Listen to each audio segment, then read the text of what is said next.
ಹರಿ ಓಂ. ಆಪಾದಮೌಳಿಪರ್ಯಂತಂ ಗುರೂಣಾಂ ಆಕೃತಿಂ ಸ್ಮರೇತ್ ತೇನ ವಿಘ್ನಾಃ ಪ್ರಣಶ್ಯಂತಿ ಸಿದ್ಧಂತಿ ಚ ಮನೋರಥಾಃ. ಶ್ರೀ ಗುರುಭ್ಯೋ ನಮಃ. ಪರಮಗುರುಭ್ಯೋ ನಮಃ. ಶ್ರೀಮದಾನಂದತೀರ್ಥ ಭಗವತ್ಪಾದಾಚಾರ್ಯ ಗುರುಭ್ಯೋ ನಮಃ. ಮನ್ಮನೋಭೀಷ್ಟವರದಂ ಸರ್ವಾಭೀಷ್ಟಫಲಪ್ರದಂ ಪುರಂದರ ಗುರುಂ ವಂದೇ ದಾಸಶ್ರೇಷ್ಠಂ ದಯಾನಿಧಿಂ. ವಿದ್ಯಾವಿನಯ ಸಂಪನ್ನಾನ್ ಶಾಂತಾದಿಗುಣಬೃಂಹಿತಾನ್ ಸತ್ಶಾಸ್ತ್ರ ಪ್ರವಚನಾಸಕ್ತಾನ್ ಎಲೆಮಲ್ಲಾರ್ಯಾನ್ ಗುರೂನ್ ಭಜೆ. ಪೃಥ್ವೀಮಂಡಲಮಧ್ಯಸ್ಥ್ಯಾಃ ಪೂರ್ಣಬೋಧಮತಾನುಗಾಃ ವೈಷ್ಣವಾಃ ವಿಷ್ಣುಹೃದಯಾನ್ ತಾನ್ ನಮಸ್ತೆ ಗುರುನ್ ಮಮ. ಅನಂತಕೋಟಿ ಬ್ರಹ್ಮಾಂಡ ನಾಯಕ ರಮಾ ಬ್ರಹ್ಮ ರುದ್ರ ಇಂದ್ರಾದಿವಂದ್ಯ ಭಕ್ತವತ್ಸಲ ಭವರೋಗ ವೈದ್ಯ ಶರಣಾಗತ ವಜ್ರಪಂಜರ ಆಪದ್ಬಾಂಧವ ಅನಾಥ ಬಂಧೋ ಅನಿಮಿತ್ತ ಬಂಧೋ ಪತಿತ ಪಾವನ ಮಹಾರೋಗ ನಿವಾರಣ. ಹರಿ ಓಂ. ಶ್ರೀ ಪುರಂದರದಾಸರು ರಚಿಸಿದ ಅನಂತಕೋಟಿ ಬ್ರಹ್ಮಾಂಡ ನಾಯಕ ಎಂಬ ಗದ್ಯದ 10ನೇ ಗದ್ಯ ಮಹಾರೋಗ ನಿವಾರಣ. ಇದು ಭಗವಂತನ ವಿಶೇಷ ಗುಣ ಅಂತ ಹೇಳಿ ನಾವು ತಿಳಿದುಕೊಳ್ತಾ ಇದ್ದೀವಿ. ಭಗವಂತನ ಆರಾಧನೆ ಮಾಡತಕ್ಕಂಥದಕ್ಕೆ ಅನಂತ ಗುಣಗಳಿದೆ. ಅದರಲ್ಲಿ ಒಂದು ಮಹಾರೋಗ ನಿವಾರಣ. ಶ್ರೀ ಪುರಂದರದಾಸರು ಮಹಾರೋಗ ನಿವಾರಣ ಎಂಬುದು ಒಂದು ಭಗವಂತನ ಲಕ್ಷಣ ಹೇಗಾಗುವುದು ಎಂಬುದನ್ನು ನಾವು ತಿಳಿದುಕೊಳ್ಳಬೇಕು. ಏಕೆಂದರೆ ಶ್ರೀ ಪುರಂದರದಾಸರು ರಚಿಸಿದ 5 ಲಕ್ಷ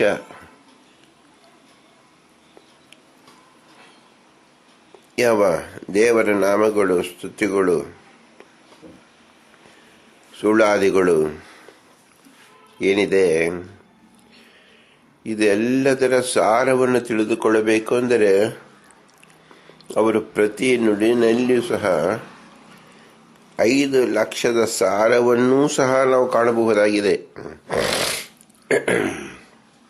ಹೇಗೆಂದರೆ ನಾವು ಒಂದು 10 ಸೇರು ಅಕ್ಕಿಯಲ್ಲಿ ಎಷ್ಟು ಲಕ್ಷ ಅಕ್ಕಿಗಳು ಇರುತ್ತೆ? 5 ಸೇರು ಅಕ್ಕಿ ಅಂದರೆ ಸುಮಾರು 1 ಕೋಟಿ ಅಕ್ಕಿ ಕಾಳುಗಳಿರುತ್ತೆ. ಇಷ್ಟು ಸಮಾರಾಧನೆಗಳಲ್ಲಿ ನಾವು ನೋಡ್ತೀವಿ. ಇಂಥ 5 ಸೇರು, 10 ಸೇರು, 20 ಸೇರು, 25 ಸೇರು ಅಕ್ಕಿ ಅನ್ನವನ್ನು ಮಾಡುವಾಗ ಅವರು ಯಾವುದೋ ಒಂದು ಕಾಳನ್ನು ಮಾತ್ರ ಪರೀಕ್ಷೆ ಮಾಡ್ತಾರೆ. ಪರೀಕ್ಷೆ ಮಾಡಿದ ಕೂಡಲೇ ಅವರು ತೀರ್ಮಾನಕ್ಕೆ ಬರ್ತಾರೆ, ಅಲ್ಲಿರ್ತಕ್ಕಂಥ 1 ಕೋಟಿ ಅಕ್ಕಿಯೂ ಸಹ ಬೆಂದು ಅಗುಳಾಗಿದೆ ಅಂತ ಅವರು ಊಹಿಸ್ಕೊಳ್ತಾರೆ. ಅವರು ಊಹಿಸ್ಕೊಳ್ಳೋದು ಪ್ರಮಾಣಬದ್ಧವಾಗಿದೆ ಹಾಗೂ ಯಥಾರ್ಥವಾಗಿದೆ. ಯಾರೂ ಸಹ 25 kgಯಲ್ಲಿರ್ತಕ್ಕಂಥ 25 ಕೋಟಿ ಅಕ್ಕಿಯನ್ನು ಅದಿಮೆ ಅಗಳಾಗಿದೆಯೋ ಬೆಂದಿದೆಯೋ ಇಲ್ಲೋ ಅಂತ ನೋಡಕ್ಕೆ ಹೋಗೋದಿಲ್ಲ. ಒಂದು ತಪ್ಪಳೆಯಲ್ಲಿರ್ತಕ್ಕಂಥ ಸಾರ ಎಲ್ಲದಕ್ಕೂ ಅನ್ವಯಿಸುತ್ತದೆ ಎಂಬತಕ್ಕಂಥದ್ದು ಲೋಕ ಪ್ರಸಿದ್ಧವಾಗಿದೆ. ನಾವು ಏನು ಮಾಡ್ತೀವಿ, ಏನು ಈ ಮಹಾ ಸಮಾರಾಧನೆಯಲ್ಲಿ ನೋಡ್ತೀವಿ, ಅಲ್ಲಿ ಹೋಗಿ ನಾವು ಬೆದ್ದು ಬರೋದು ಇಷ್ಟಲ್ಲೇ ನಮ್ಮ ಕಾರ್ಯಗಳನ್ನು ಮುಗಿಸ್ಬಿಡ್ತೀವಿ ಹೊರತು ಇಲ್ಲಿ ಏನು ಒಂದು ಅನುಸಂಧಾನವನ್ನು ಮಾಡಿಕೊಳ್ಳಬೇಕು ಅನ್ನೋದನ್ನು ನಾವು ಗಮನಿಸಿರೋದಿಲ್ಲ. ಪುರಂದರದಾಸರು ಪ್ರತಿದಿನವೂ ಇಂತಹ ಅನೇಕ ಸಮಾರಂಭಗಳು ಮಾಡಿಸ್ತಾ ಇದ್ರು. ಅವರು ಮಾಡಿಸಿ ಅನೇಕ ಬ್ರಾಹ್ಮಣರಿಗೆ ಸಮಾರಾಧನೆ ಮಾಡುವುದು ಅಷ್ಟೇ ಅಲ್ಲದೆ ಮಾನಸಿಕವಾಗಿ ಭಗವಂತನ ಅನಂತ ಗುಣಗಳನ್ನು ಎಲ್ಲ ದೇವತೆಗಳಲ್ಲೂ ಹಂಚುತ್ತಿದ್ರು.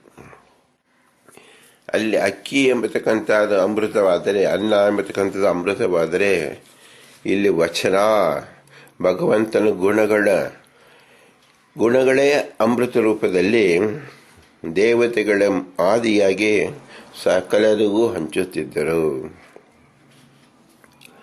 ನೋಡಿ, ಯಾವ ದೇವತೆಗಳಿಗೆ ಅಮೃತವನ್ನು ಹಂಚುವಾಗ ಆ ಪದಾರ್ಥವು ಯಾವ ರೀತಿ ಇದ್ದರೂ ಸಹ ಮಧುರವಾಗತ್ತೆ.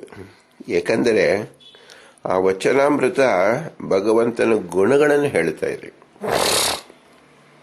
ಭಗವಂತನ ಗುಣಗಳ ಹೇಳತಕ್ಕಂಥ ಯಾವುದೇ ಶಬ್ದ ತನ್ನ ಬಾಳಿನ ಅತಿ ಉತ್ಕಟವಾದ ಸಾರ್ಥಕತೆಯನ್ನು ಪಡೆದುಕೊಳ್ಬಿಡುತ್ತೆ. ಈ ಹಿನ್ನೆಲೆಯಲ್ಲಿ ನಾವು ಚಿಂತನೆ ಮಾಡಬೇಕು. ಶ್ರೀ ಪುರಂದರದಾಸರು ಹೇಳಿರತಕ್ಕಂಥ ಈ ಗದ್ಯ ರೂಪ, ಆದ್ರಿಂದ ಇದು ಹತ್ತನೇದು ಅಂದ್ರೆ ಒಂದು ಘಟ್ಟ ಅಂತ ಹೆಸರು. ಈ ಘಟ್ಟದಿಂದ ನಮ್ಮ ಚಿಂತನೆಗೂ ಸಹ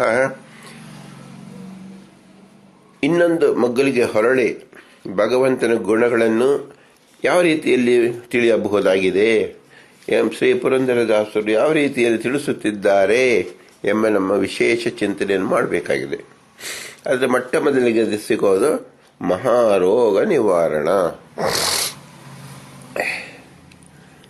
ಈಗ ಮಹಾರೋಗ ನಿವಾರಣ ಎಂಬತಕ್ಕಂಥದ್ದು ಹೇಳಿದರೆ, ಯಾವುದೇ ಒಂದು ಗುಣವನ್ನು ನೋಡಿದರೆ ಅದು ದ್ವಿದಳಾತ್ಮಕವಾಗಿರುತ್ತೆ. 1, 2 ದಳ. ಅನಂತ ದಳವೂ ಇರುತ್ತೆ. ನಮ್ಮ ಮುಖ್ಯವಾಗಿ 2 ದಳವನ್ನು ಅಂತ ತಿಳಿದುಕೊಂಡು, ಅನಂತ ದಳ ಇದ್ದಾಗ ಅನಂತ ದಳವನ್ನು ತಿಳಿತಕ್ಕಂಥ ಯೋಗ್ಯತೆ ನಮ್ಮದಲ್ಲ. ಸೊ 1, 2 ದಳವಾದ ಇದ್ದೇ ಇರುತ್ತೆ ಎಂಬತಕ್ಕಂಥದ್ದನ್ನು ನಾವು ಮೊಟ್ಟ ಮೊದಲಿಗೆ ತಿಳ್ಕೊಳ್ಬೇಕು. ಯಾವುದು 2 ದಳ? ಇಷ್ಟ ಪ್ರಾಪ್ತಿ, ಅನಿಷ್ಟ ಪರಿಹಾರ. ಇದು 2 ಎಲ್ಲ ಜೀವರಿಗೂ ಬೇಕಾಗಿರತಕ್ಕಂಥ ಫಲ. ನಾವು ಭಗವಂತನ ಗುಣಗಳನ್ನು ಕೊಂಡಾಡುವುದರಿಂದ ನಮಗೇನು ಫಲ? ಇಷ್ಟ ಪ್ರಾಪ್ತಿ, ಅನಿಷ್ಟ ಪರಿಹಾರ. ಇಲ್ಲಿ ಪುರಂದರದಾಸರು ಈ 10ನೇ ಗದ್ಯದಿಂದ ಅನಿಷ್ಟ ಪರಿಹಾರ ರೂಪಕವನ್ನು ತೋರಿಸ್ತಾ ಇದ್ದಾರೆ. ಅದರಿಂದ ನಾವು ತಿಳಿಯಬೇಕಾದ ಯಾವುದು? ಇಷ್ಟ ರೂಪವನ್ನು ಹೇಗೆ ಬರ್ತಾ ಇದೆ ಅಂತ ತಿಳಿಬೇಕು. ಮಹಾಸಮಾರಾಧನೆಯಲ್ಲಿ ನಮಗೆ ಸೌಟಿನಲ್ಲಿ ಪಾಯಸವನ್ನು, ಸಾರನ್ನು, ಅನ್ನವನ್ನು ಹಾಕುವಾಗ ಅದು ತೆಗೆದುಕೊಂಡು ಹೋಗುವಾಗ ಪಾತ್ರೆ ಖಾಲಿಯಾಗಿರುತ್ತೆ. ಅಂದರೆ ಅದರ ಇನ್ನೊಂದು ಮುಖ ಖಾಲಿ ಇರುತ್ತೆ. ಅದು ಒಂದು ಮುಖದಲ್ಲೇ ಮಾತ್ರ ಪದಾರ್ಥ ಕೂತಿರುತ್ತೆ. ಅದರಿಂದ ಅಲ್ಲಿ ಖಾಲಿ ಆಯಿತು ಅಂತ ನಾವು ಹೇಳಬಾರ್ದು. ಈ ಹಿಂಭಾಗ ಇರೋದ್ರಿಂದಲೇ ಮುಂಭಾಗದಲ್ಲಿ ಇರ್ತಕ್ಕಂಥದ್ರಿಂದ ನಮಗೆ ಆ ಪದಾರ್ಥ ಸಿಕ್ತು ಅಂತ ಹೇಳಬೇಕು. ಅದರಂತೆ ಮಹಾರೋಗ ನಿವಾರಣ ಎಂಬತಕ್ಕಂಥದ್ದು ಇದು ಸಾಕ್ಷಾತ್ ಪ್ರಯೋಜಕ. ಹೌದು, ಇದಕ್ಕಿಂತ ಮಹತ್ತಾದ ಪ್ರಯೋಜಕ ಇದರಿಂದ ಯಾವ ರೀತಿಯಲ್ಲಿ ಸುಖವನ್ನು ಬಂತು, ಇಷ್ಟ ಪ್ರಾಪ್ತಿ ಹೇಗಾಯಿತು ಅನ್ನೋದನ್ನು ತಿಳ್ಕೋಬೇಕು. ಆದ್ದರಿಂದ ನೀವು ಇನ್ನು ಮುಂದೆ 3-4 ಕಡೆ ಮಹಾರೋಗ ನಿವಾರಣ, ಮಹಾದುರಿತ ನಿವಾರಣ, ಮಹಾಭಯ ನಿವಾರಣ, ಮಹಾಬಂಧ ವಿಮೋಚನ ಎಂದು 4 ರೀತಿಯಲ್ಲಿ ಮಹಾ ಅಂತ ಸಾಧಾರಣವಾದ ಶಬ್ದವನ್ನು ಇಟ್ಟು, ನಿವಾರಣ ರೂಪವನ್ನು ಸಾಧಾರಣವಾಗಿ ಇಟ್ಟು, ಮಧ್ಯದ ಶಬ್ದವನ್ನು ಮಾತ್ರ ಬದಲಿಸಿದ್ದಾರೆ. ಈ 4 ಏನು? ಚತುರ್ವಿಧ ಪುರುಷಾರ್ಥಗಳು: ಧರ್ಮ, ಅರ್ಥ, ಕಾಮ, ಮೋಕ್ಷ. ಹೇಗೆ ಸಿಗುತ್ತೆ ಅನ್ನೋದನ್ನು ನೀವು ಗಮನವಿಟ್ಟು ಕೇಳಿದ್ರೆ ನಮಗೆ ಅರ್ಥವಾಗತ್ತೆ. ಆಗ ಪುರಂದರದಾಸರು ನಮಗೆ ಅನುಗ್ರಹಿಸುತ್ತಿರುವ ಇದು ಗುಣಗಳ ಭಗವಂತನ ಗುಣಮಾಲೆ ನಮಗೆ ಎಷ್ಟು ರೀತಿಯಲ್ಲಿ ಇಷ್ಟಪ್ರಾಪ್ತಿ ತಂದುಕೊಡುತ್ತೆ ಎಂಬುದನ್ನು ಸಹ ನಾವು ತಿಳಿಯಬಹುದಾಗಿದೆ. ಮಹಾರೋಗ ನಿವಾರಣ ಎಂದರೆ ಏನು? ಮಹಾ ಆನಂದ ಪ್ರಾಪ್ತಿಯಾಗತ್ತೆ ಅಂತ ಅರ್ಥ. ಮಹಾ ಎಂಬತಕ್ಕಂಥದ್ದು ಸಮ, ರೋಗ ಎಂಬುದು ಏನು? ರೋದನ ಗತಿ ಅಂತ ಹಿಂದೆ ನಾವು ತಿಳ್ಕೊಂಡಿದ್ದೀವಿ. ಆದ್ದರಿಂದ ನಿವಾರಣ ಆದಾಗ, ರೋದನ ಗತಿ ನಿವಾರಣೆ ಆದಾಗ ಏನು ಬರುತ್ತೆ? ಸುಖ ಬರುತ್ತೆ. ಆ ಸುಖ ಅನ್ನೋದಕ್ಕೆ ಏನಂತ ಹೆಸರು? ಮಹಾ ಆನಂದ ಪ್ರಾಪ್ತಿ. ನೋಡಿ, ಜೀವರಿಗೆ ಬೇಕಾಗಿರೋದೇನು? ಮಹಾನಂದ ಪ್ರಾಪ್ತಿ. ಇದು ಯಾವುದೇ ಲಕ್ಷಣ? ಮೋಕ್ಷದ ಲಕ್ಷಣ. ನೋಡಿ, ಭಗವಂತನ ಗುಣಗಳನ್ನು ಆರಾಧಿಸುವುದರಿಂದ ನಮಗೆ ಸಿಗತಕ್ಕಂಥದ್ದು ಯಾವುದು? ನಮಗೆ ಸ್ವರೂಪ ಯೋಗ್ಯ ಮೋಕ್ಷ. ಅದಕ್ಕೆ ಒಂದು ದಳ ಯಾವುದು? ಅನಿಷ್ಟ ನಿವಾರಣೆ ರೂಪ. ಇನ್ನೊಂದು ಯಾವುದು? ಇಷ್ಟ ರೂಪ. ಇಲ್ಲಿ ಶ್ರೀ ಪುರಂದರದಾಸರು ಅನಿಷ್ಟ ರೂಪವನ್ನು ಮೊದಲು ಹೇಳಿ ಇಷ್ಟ ರೂಪವನ್ನು ಒಳಗೆ ತೋರಿಸಿರುತ್ತಾರೆ. ಒಳಗೆ ಇದ್ದಿದ್ದನ್ನು ನಾವು ಸವಿಯಬೇಕು, ಅದನ್ನು ನೀವು ತಿಳ್ಕೊಳ್ಳಬೇಕು. ಮಹಾರೋಗ ಅಂದರೇನು ಅಂತ ನಾವು ವಿಚಾರ ಮಾಡೋಣ. ಮಹತ್ತಾದ ರೋಗ ಮಹಾರೋಗ. ನೋಡಿ, ಪ್ರತಿಯೊಬ್ಬರಿಗೊಂದು ಮಹತ್ತಾದ ಒಂದು ರೋಗ ಇದೆ. ಯಾವುದು? ಅದೇ ಮೋಹ. ಈ ಮೋಹ ಎಂಬತಕ್ಕಂಥದ್ದು ಮನಸ್ಸಿಗೆ ಸಂಬಂಧಪಟ್ಟಿದ್ದು. ಮನಸ್ಸಿನಲ್ಲಿ ಅನೇಕ ಜನ್ಮದ ದುಷ್ಟ ಸಂಸ್ಕಾರದ ಫಲರೂಪವಾದುದು ಮಹಾಮೋಹ.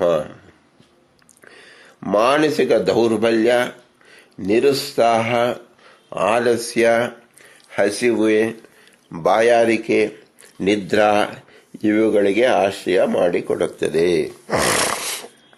ನಾವು ಇಂದು ಏನಾದರೂ ವೈದ್ಯರ ಹತ್ರ ಹೋದರೆ ತಾತ್ಕಾಲಿಕವಾಗಿ ಇಂದಿಗೆ ಪರಿಹಾರವನ್ನು ಅವರು ಮಾತ್ರ ಮಾಡ್ತಾರೆ.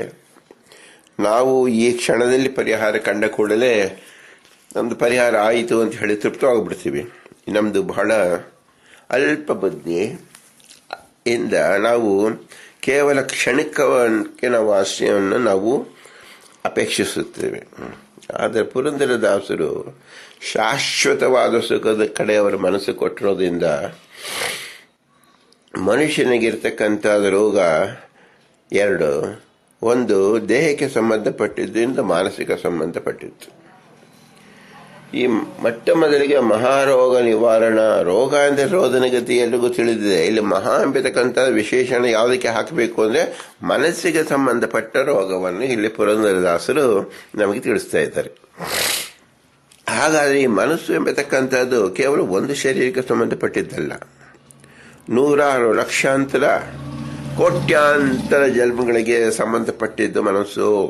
ಇದನ್ನು ಸರಿಯಾಗಿ ನಾವು ಗಮನವಿಟ್ಟು ಕೇಳಬೇಕು. ಉದಾಹರಣೆಗೆ, ಒಂದು ಪಾತ್ರೆ ಇರುತ್ತೆ, ಅದು ಕಿಲುಬು ಹೋಗಿರುತ್ತೆ, ಅದು ದೋಷಪೂರಿತವಾಗಿರುತ್ತೆ. ಆ ಪಾತ್ರೆಯಲ್ಲಿ ಎಷ್ಟು ಸಲ ಹಾಲು ಹಾಕಿದ್ರೂ ಸಹ, ಹಾಲು ಒಳ್ಳೆಯದಿದ್ರೂ ಸಹ ಏನಾಗತ್ತೆ? ಒಡೆದು ಹೋಗುತ್ತೆ, ಕೆಲಸಕ್ಕೆ ಬಾರದೇ ಹೋಗುತ್ತೆ. ಯಾಕೆ? ಪಾತ್ರೆ ಸರಿ ಇಲ್ಲ. ಆ ಪಾತ್ರೆ ಜಾಗದಲ್ಲಿ ಇಲ್ಲಿರ್ತಕ್ಕಂಥದ್ದು ಯಾವುದು? ಮನುಷ್ಯನ ಮನಸ್ಸು. ಮನುಷ್ಯನ ಮನಸ್ಸು ಅಷ್ಟೇ ಅಲ್ಲ, ಪಶು ಪಕ್ಷಿಯ, ಸಸ್ಯದ ಎಲ್ಲ ಜೀವರ ಮನಸ್ಸು. ಮನಸ್ಸು ಶುದ್ಧವಾಗಿದ್ದರೆ ಮಾತ್ರ ಹಾಲು ಹೇಗೆ ನಾವು ರಕ್ಷಣೆ ಮಾಡಬಹುದು, ಹಾಗೆ ಹೊರಗಿನ ಶರೀರದಿಂದ ಉತ್ತಮವಾದ ಸಾಧನೆಯನ್ನು ಮಾಡಕ್ಕೆ ಬರುತ್ತೆ. ಆದ್ದರಿಂದ ಮಾನಸಿಕ ದೋಷವನ್ನು ಮೊದಲಿಗೆ ಶ್ರೀ ಪುರಂದರದಾಸರು ಇಲ್ಲಿ ಪರಿಹಾರ ಮಾಡುವಕ್ಕೋಸ್ಕರವಾಗಿ ಪರಿಹಾರ ಮಂತ್ರವನ್ನು ನಮಗೆ ತಿಳಿಸ್ಕೊಡ್ತಾ ಇದ್ದಾರೆ ಭಗವಂತನ ಗುಣದ ನೆಪದಲ್ಲಿ. ಅದೇ ಮಹಾರೋಗ ನಿವಾರಣ. ದೈಹಿಕ ರೋಗಗಳಿಗೆ ಹಣ, ಶ್ರಮ, ಕಾಲ ಇವುಗಳನ್ನು ವಿನಿಯೋಗಿಸಿ ತಾತ್ಕಾಲಿಕ ಉಪಶಮನ ಹೊಂದಬಹುದು. ಆದರೆ ಮಾನಸಿಕ ರೋಗಕ್ಕೆ ಉಪಶಮನ ಅಸಾಧ್ಯವಾದುದು. ಜನ್ಮಾಂತರ ಸಂಸ್ಕಾರ ಕಾಣಬಲ್ಲವರು ಸಲಹೆ ನೀಡಿಯಾರು. ನಮ್ಮ ಭವರೋಗ ವೈದ್ಯ ಎಂಬತಕ್ಕಂಥದ್ದು ಭಗವಂತನ ಪಟ್ಟ. ಇದನ್ನು ತಿಳಿಸ್ಕೊಡ್ಬೇಕಾದಾಗ ಅದಕ್ಕೆ ದಳಕೃತ್ಯವನ್ನು ಹೇಳುವಾಗ ಮೊದಲನೇ ದಳ ಇದು 4 ದಳದ ಪುಷ್ಪದಂತೆ ತಿಳಿಯಿರಿ. ಮೊದಲನೇ ದಳ ಮಹಾರೋಗ ನಿವಾರಣ, ಅಂದರೆ ಮಹಾ ಆನಂದ ಪ್ರಾಪ್ತಿಯಾಗುವುದು. ಆದ್ದರಿಂದ ಅನಂತ ಜನ್ಮಾಂತರ ಸಂಸ್ಕಾರವನ್ನು ಕಾಣಬಲ್ಲಂತ ಮಹಾವೈದ್ಯ ಭಗವಂತ ಎಂಬುದನ್ನು ನಮಗೆ ತಿಳಿಸ್ಕೊಡ್ತಾ ಇದ್ದಾರೆ. ಸಾತ್ವಿಕ ಜೀವರಿಗೆ ಮಹಾರೋಗ ನಿವಾರಣ ಎಂಬತಕ್ಕಂಥ ಅದನ್ನು ಕೇವಲ ವಾರಣ ಎಂಬತಕ್ಕಂಥ ದೂರದಲ್ಲಿಟ್ಟರೆ ಒಂದು ಅನುಗ್ರಹ ರೂಪವಾದ ವಚನ ನಮ್ಗೆ ಕಾಣಿಸುತ್ತೆ.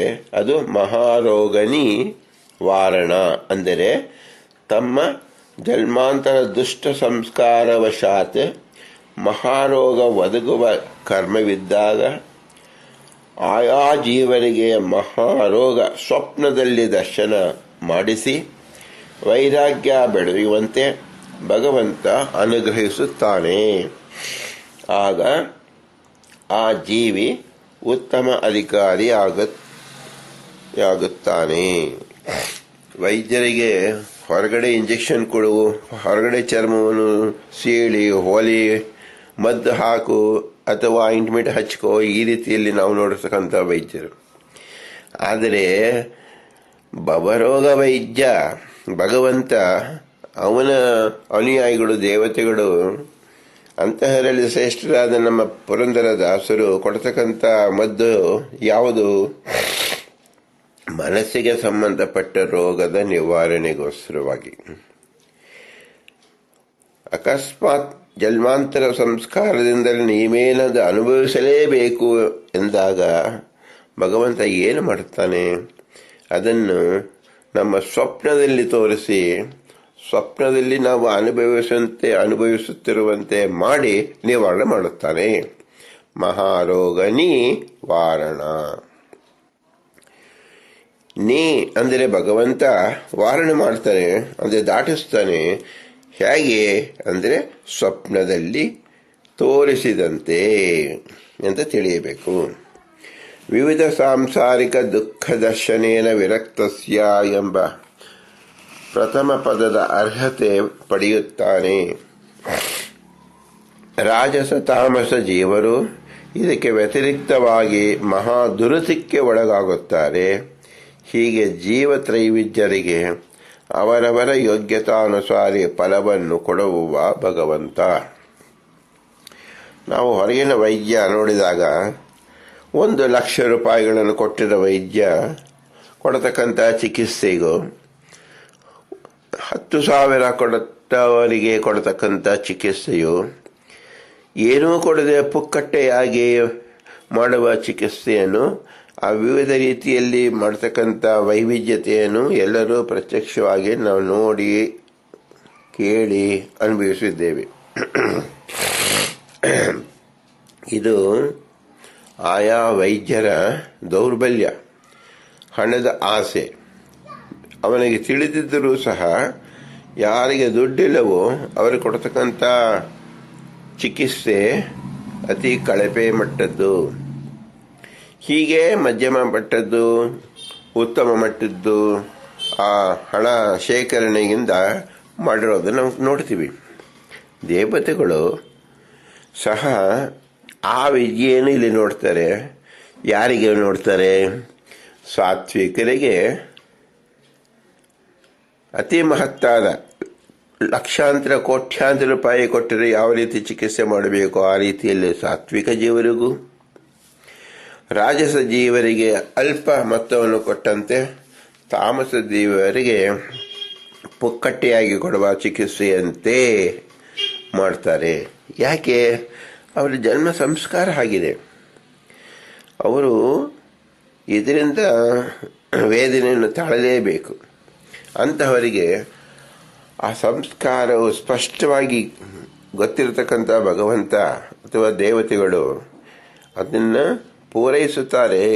ಅವರವರ ಸಂಸ್ಕಾರವನ್ನು ಪೂರೈಸೋಕ್ಕೆ ಸಹಾಯಕರಾಗುತ್ತಾರೆ. ಮಾಡಿದ್ದುಣ್ಣೋ ಮಹಾರಾಯ ಎಂಬಂತೆ ಸೃಷ್ಟಿಗೆ ಬಂದ ಸಕಲ ಜೀವರಿಗೂ ದುಃಖದರ್ಶನ ಕಡ್ಡಾಯವಾಗಿರುತ್ತದೆ. ಉತ್ತಮ ಜೀವರಿಗೆ ಸ್ವಪ್ನದಲ್ಲಿ ತೋರಿದರೆ ಅಧಮರಿಗೆ ಮಾನಸಿಕ ದೈಹಿಕ ರೂಪವಾಗಿರುತ್ತದೆ. ಇದನ್ನು ಮಹಾರೋಗದಿಂದ ದಾಸರು ಪರಿಚಯಿಸಿದ್ದಾರೆ. ಸಂಸಾರಾವಸ್ಥೆಯಲ್ಲಿಯೇ ಎಲ್ಲ ರೋಗಗಳಿಗೂ ಅಂತ್ಯವಿದೆ ಎಂಬ ಅತಿ ಸೂಕ್ಷ್ಮ ಚಿಂತನೆ ಇದಾಗಿದೆ. ಸಾತ್ವಿಕರು ತಮ್ಮ ಪ್ರಾರಬ್ಧ ಕರ್ಮಾನುಸಾರವಾಗಿ ಬಂದು ಹೋಗುವ ದುರಿತಗಳನ್ನು ಸಂತೋಷವಾಗಿ ಅನುಭವಿಸುವರು. ಇದೇ ಆ ಕಾಲದ ತಪಸ್ಸೆಂದು ಶಾಸ್ತ್ರ ಹೇಳುತ್ತಿದೆ. ಕರ್ಮಕ್ಷಯವು ತಾಪದಾಯಕವಲ್ಲ, ಪಾಪಮೋಚಕವೂ ಆಗಿದೆ. ಇದರಿಂದ ಮಹಾರೋಗ ಅಂದ್ರೆ ಏನು? ಸಾತ್ವಿಕ ಜೀವರು ಯಾವ ರೀತಿಯಲ್ಲಿ ಇದನ್ನು ಅನುಭವಿಸ್ತಾರೆ? ಅನುಭವಿಸುವುದರಿಂದ ತಮ್ಮ ಅನಾಥ ಸಂಸ್ಕಾರ ವಶಾತ್ ಬಂದ ಅನಿಷ್ಟ ಪಾಪ ಸಂಘಟನೆಯನ್ನು ಯಾವ ರೀತಿಯಲ್ಲಿ ಇವರು ಅದನ್ನು ಖಾಲಿ ಮಾಡಿಕೊಳ್ಳುತ್ತಾರೆ ಎಂಬುದನ್ನು ಪರಿಚಯಿಸಿದಂತೆ ಆಯಿತು. ಯಾವಾಗ ಇದು ಖಾಲಿ ಆಯಿತೋ ಅಲ್ಲಿ ತುಂಬಿದ್ದು ಏನು? ಆನಂದವೇ ತುಂಬಿದ್ದು. ಆದ್ದರಿಂದ ಇದು ಸಾಧನೆಯ ಮುಖ್ಯ ಅಂಗ. ಇದನ್ನು ಶ್ರೀ ಪುರಂದರದಾಸರು ನಮಗಾಗಿ ಉಪದೇಶಿಸಿದ್ದಾರೆ. ಆದ್ದರಿಂದ ಶ್ರೀ ಪುರಂದರದಾಸರಿಗೆ ನಮೋ ನಮಃ ಎಂದು ಹೇಳಿ ಅವರ ಉಪಕಾರ ಸ್ಮರಣೆ ಮಾಡುತ್ತಾ, ಸ್ವಾಮಿ ನಮಗೂ ಈ ಭವರೋಗ ವೈದ್ಯದಿಂದ ಪಾರುಗಾಣಿಸಿ ಎಂದು ಕೇಳಿಕೊಳ್ಳೋಣ. ಭಾರತೀಯ ರಮಣ ಮುಖ್ಯ ಪ್ರಾಣ ಶ್ರೀಕೃಷ್ಣಾರ್ಪಣಮಸ್ತು. ಹರಿ ಓಂ, ಹರಿ ಓಂ, ಹರಿ ಓಂ.